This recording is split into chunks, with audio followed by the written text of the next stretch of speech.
Bom, pessoal, como eu falei, vamos falar um pouquinho sobre as propriedades dos ímãs.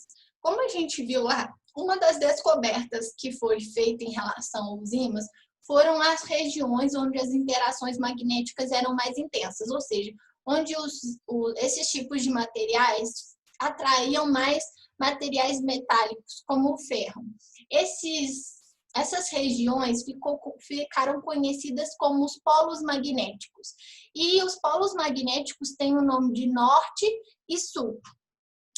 Assim como, por exemplo, a gente tem na eletricidade, né, os elétrons e os prótons, aqui nós temos os polos norte e sul como regiões onde as interações magnéticas são mais intensas.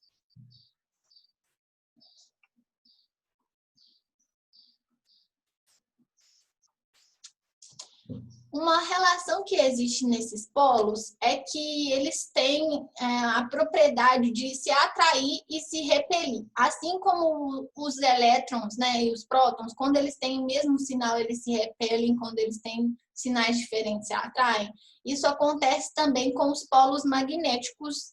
Então, quando eu tenho polos de nomes diferentes, eles se atraem. Ou seja, polos diferentes se atraem e polos iguais se repelem. Então, se eu tenho, por exemplo, sul com norte vai se atrair, norte com sul se atrai também. Assim como sul com sul se repele e norte com norte se repele. É uma propriedade básica e importante do magnetismo.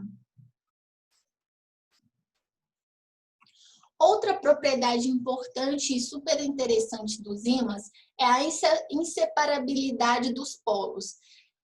E essa característica, ela mostra que é impossível dividir um ímã e separar os seus polos. Por mais que a gente, por exemplo, quebre os ímãs e divida esse ímã infinitamente, eles vão se dividindo e formando novos ímãs, ou seja, novos polos norte e sul. Sempre os novos ímãs vão ter todos os dois polos, tanto norte e sul. Então, por exemplo, imagine que aqui nós temos um pedaço, um polo, né?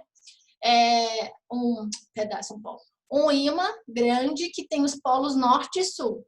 Se eu dividir ele ao meio, eu vou formar dois novos ímãs, contendo norte e sul, norte e sul.